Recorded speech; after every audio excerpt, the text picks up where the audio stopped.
And what a year it's been.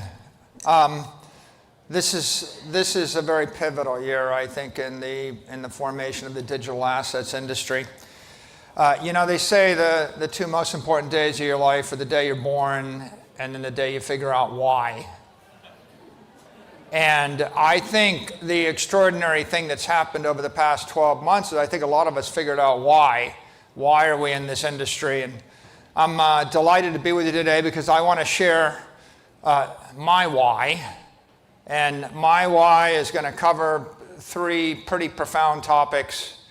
The formation of a new asset class called digital capital, the formation of a new business model, the digital treasury business model, and the formation of a new asset class, digital credit. And I think 12 months ago, we knew that digital assets were auspicious and we were all very bullish on Bitcoin. But I really think the past 12 months have provided extraordinary clarity about these three topics. So first I'll talk about digital capital. Well, I think the emergent consensus in the world over the past 12 months is Bitcoin is digital capital.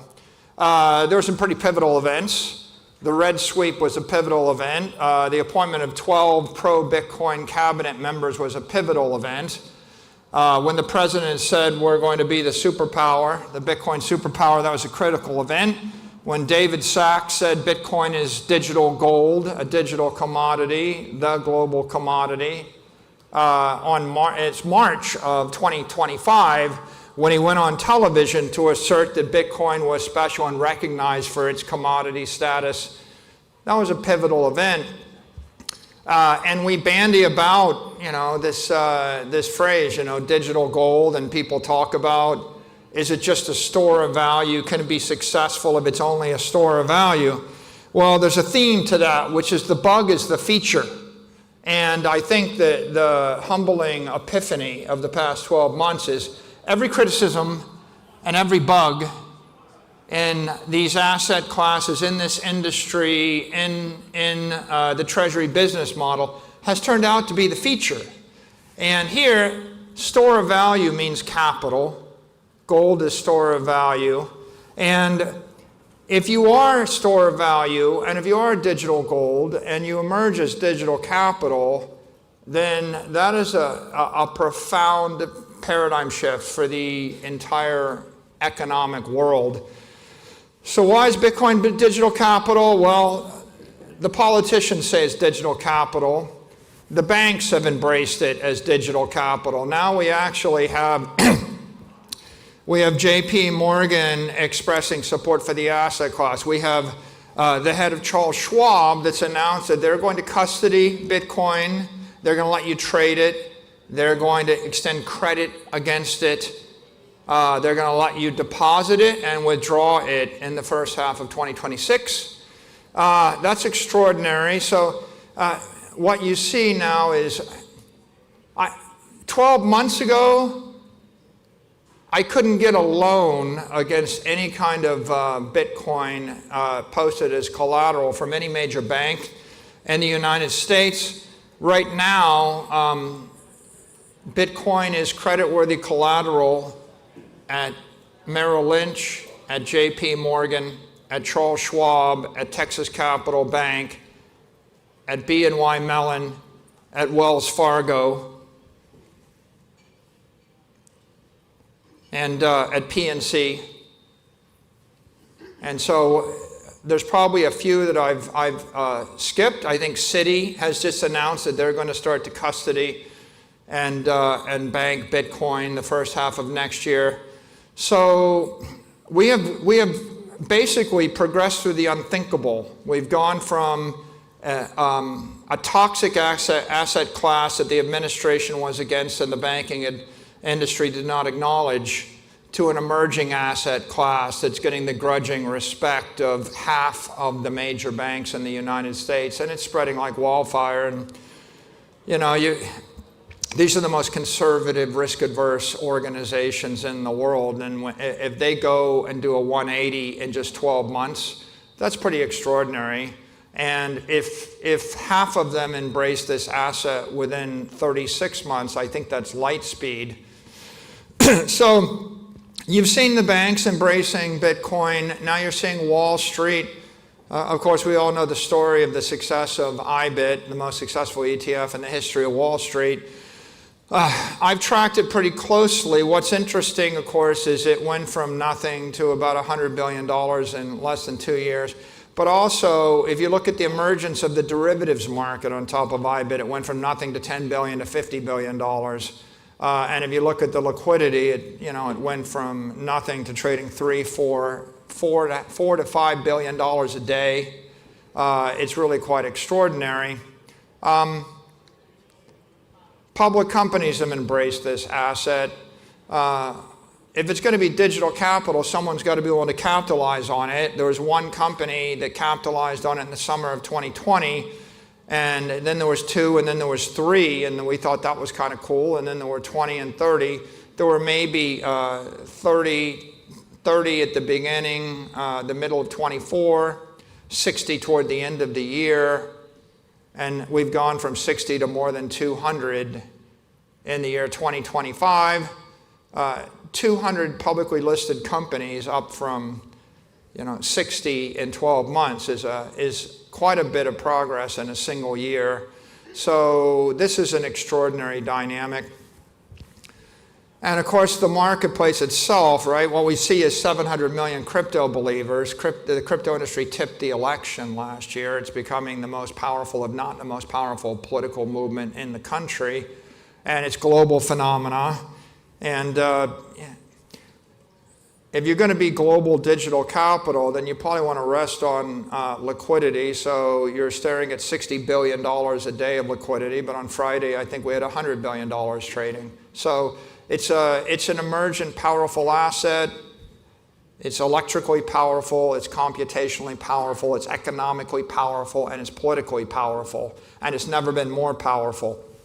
So that observation, Bitcoin is digital capital, is key. We are capitalist. The capital assets of the 20th century: equity capital, real estate capital, credit-based capital. Most of the world thinks private equity, public equity, and real estate is primary capital. The emergence of digital capital is pretty profound because it represents an alternative to people who don't perhaps want to store all their wealth in real estate. As I've said before, there's really no real estate in Africa you probably want to put your family savings into for the next 100 years. There are lots of parts of the world where people just don't want to store their economic energy for long periods of time. So the emergence of digital capital is a global phenomenon. It's also a political phenomenon. It's also a technical phenomena. And of course, if you pair the emergence of digital capital with the emergence of digital intelligence, you can imagine that in a world with 1 billion AIs talking to 1 billion AIs 1 billion times a minute, they're not going to have a lot of patience for 20th century ways of doing things. They're not going to buy sports teams. They're not going to buy fiat sovereign debt capital. They're not going to store their money in cash. They're not going to trade gold. They're not going to want to store their capital in buildings or cross-trade commercial real estate. They're certainly not going to be comfortable with securities and all of the human and legal and political restrictions that come with them. So the emergence of digital capital at the same time as we have an emergence of digital intelligence is, maybe it's a coincidence, but maybe it isn't a coincidence. Maybe it's an inevitability. So the second point I want to focus on is the emergence of the treasury model, of a digital treasury model. What is it? A treasury company is a company that sells securities to buy a commodity that it then capitalizes on and then issues credit against the commodity. So if you sell securities, raise capital, and then issue credit against the capital, you've created a treasury company. There traditionally haven't been a lot of treasury companies because the SEC 40 Act prohibited publicly traded companies in the United States from capitalizing on securities portfolios. Everything that I'm going to describe you could do with the S&P index or a portfolio of Magnificent Seven stock, except for the fact that regulations in 1940 put in place by the United States make it illegal. And so because you could never have more than 40% of your liquid assets sitting in securities, you find Warren Buffett's got to continually trim his position in Apple stock. He's got to sell his securities. He's always got to keep 60% or more of his liquid assets in treasury bills. And it turns out that most of these mathematical methods don't make any sense if you're using sovereign debt as your capital asset for economic reasons. So we inadvertently discovered a new business model. There's insurance companies, there's banks, there's all sorts of business models. This is a treasury business model. And how does it work? We sell equity, we sell credit, we sweep cash flows, we buy Bitcoin. We've done it 85 times. We found ourselves with about 3.1% of all the Bitcoin in the world. We spent $48 billion to buy it. It changes value every day, plus or minus a few $1 billion. Doesn't bother me, it bothers other people. I rather like it, I enjoy it. We've gone from an irrelevant company to the 5th largest treasury in the S&P index. You can see the chart. We'll be the number 2 in the next 12 to 24 months. I expect we'll be the number 1 in 4 to 8 years. There's only one company on this chart other than ours that has a practice of accumulating capital, and that's Berkshire Hathaway. Every other company on this chart has a practice of surrendering capital. And so one of the big ideas in the treasury model is instead of surrendering capital enthusiastically as fast as you can and bragging about it, you might want to keep the capital. Every big bank, every time they have a good quarter, they increase their dividend and increase their buyback as though that's an accomplishment. Every big tech company increases their dividend, increases their buyback as though it's an accomplishment.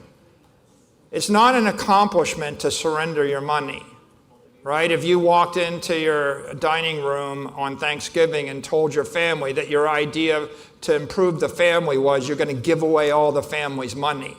That way we won't have a volatile balance sheet. It's not good for the family, right? I think intuitively you know that it's not a good idea for you to give away your money. And you know it's not a good idea for your family to give away your money.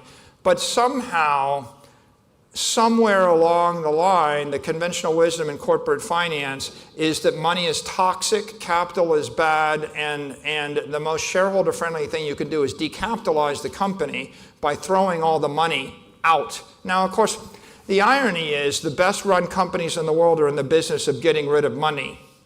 And that leaves the investors to figure out what to do with the money that's being surrendered by the well-run companies, and there's a certain irony to it all. It comes about because they're all capitalized on the wrong asset. You can see here, in the last 5 years, the cost of capital is 14%. It's the S&P index. Turns out the gold is tracking it. You have two interesting capital assets: metallic capital, gold; equity capital, the S&P index. 14%. That's your hurdle rate. Money markets pay you 3%. Therefore, you're destroying 11% of your treasury assets every year that you hold money markets. Bonds are minus 4%. That's how you bankrupt your bank. The Mag 7's double that number. Bitcoin's double that number. Our company outperformed Bitcoin in the time frame. If your company is capitalized on an asset which underperforms the S&P, then you're negatively polarized to capital. It's toxic to you. So you're going to throw it away as the rational thing. If you're capitalized on a product like Bitcoin that outperforms the S&P, you're positively polarized to capital. You attract money. In fact, the more money you raise, the more profitable you become, the more shareholder value you create. It's a very simple idea. Flip the polarity from negative to positive, and then you just get stronger every single year, and you'll get more powerful. But as you can see, right, the reason that you can't capitalize on the Mag 7 is the SEC 40 Act. And you can't capitalize on the S&P index because the SEC 40 Act. I guess in theory you could capitalize on gold. Interestingly enough, no public company has really done that. And the point that I make to the gold bugs is even the gold miners don't do that. And if the gold miners aren't doing that, then there must be an issue. I don't know what the issue is.